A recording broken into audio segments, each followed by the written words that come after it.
Full force na sumuporta mga kababayan ni Jessica Sanchez sa Bataan sa grand finale ng American Idol kanina. At kahit nga hindi pinalad si Jessica na manalo, para sa kanila, siya pa rin ang #1. Jam-pack at halos walang mapwestuhan sa basketball court na ito sa Samal, Bataan, kung saan ginanap ang live telecast ng American Idol finale kanina. Present sa viewing party ang mga kaanak ng film Mexican na si Jessica Sanchez. At tulad kahapon, suot pa rin nila ang kanilang I Love Jessica t-shirt. Ang iba naman, kanya-kanyang bitbit ng banner at bandera ng Pilipinas. Sa bawat birit at sa tuwing makikita sa screen si Jessica, dumadagundong ang hiyawan at palakpakan. Napakapit naman ng lahat nang makipag-showdown si Jessica sa original dream girl na si Jennifer Holiday. Philip Phillips!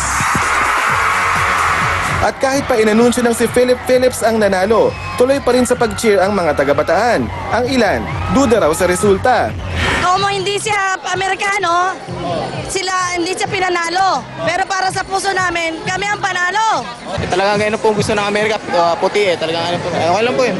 Pero ang pamilya ni Jessica, proud at masaya pa rin sa naabot ng dalaga. Jessica, kahit pangalawa ka, sa puso namin nangunguna ka, Jessica. Kahit na natalo yun, pasakaya rin ang kalooban ko eh.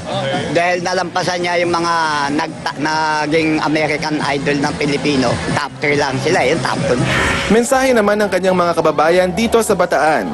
Huwag kang malungkot sa puso ng mga Pilipino, ikaw ang panalo para sa amin. Dahil tapos na ang American Idol, bagsak presyo na ang souvenir item sa lugar. Ang dating 150 pesos na t-shirt, 100 pesos na lang ngayon at pwede pang tawaran hanggang 75 pesos.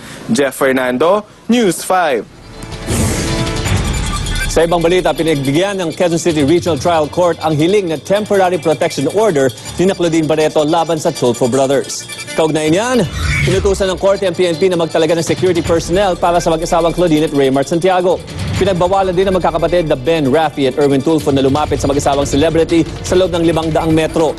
Epektibo ang protection order hanggang maglabas ng desisyon ang korte sa kasong inihain ni na Santiago sa Tulfo Brothers.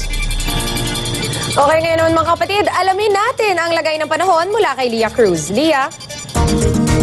Thanks, Sean. Mga kapatid, baka napansin nyo na lumalakas na ang ulan na nararanasan natin. Ayon sa Pag-asa, actually, madaling araw kanina nakaranas tayo ng 26 millimeters ng ulan between 1 and 2 a.m. Malakas na yan dahil nasa 7.5 millimeters per hour ang heavy rainfall. Kaya wag na kayong magtaka kung maya-maya mauulit yan. At may isang shallow low pressure area na nasa 280 kilometers west of Puerto Princesa City sa Palawan. Kaya kalat-kalat na ulan at kulog ang mararanasan sa Mindanao at sa western sections ng Luzon at Visayas. At sa ibang bahagi, isolated rain showers at thunderstorms naman na madalas nangyayari sa hapon o gabi. Kaya bukas, simula na ng weekend, magbaon muna ng payong bagong gumimik.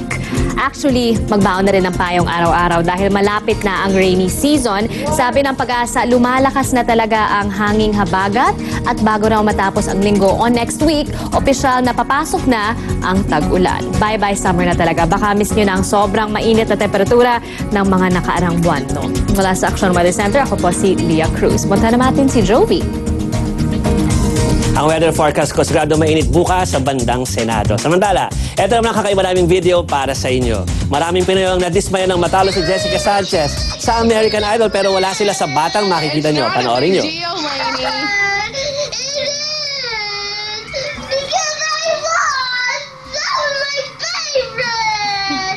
Nagbaktol ang batang si Lainey nang malamang hindi nanalo itong si Jessica sa American Idol. Napaiyak pa nga siya dahil hindi niya gustong pakinggan si Philip Phillips. Habang binivideo anak, biniro pa ng nanay kung gusto ni Lainey na magreklamo sa American Idol. Pakinggan niyo po.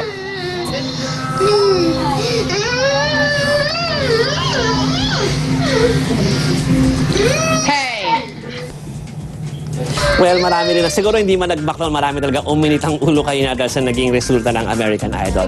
Bukas, abangan ng iba pang kakaibang videos dito lang sa Wi-Fi. At yan po ang kalahating oras sa mga balitang dapat malaman ng bawat Pilipino. Ako si Joby Francisco. Dahil ang balitang ito, tungkol sa'yo at para sa'yo. Sa ngalan ni Cherry Mercado, ako po si Sonia. Saan man, kailanman kapatid. Ako po si Paolo Bejones at ito ang Pilipinas News. Up next na po ang Insider. Magandang gabi.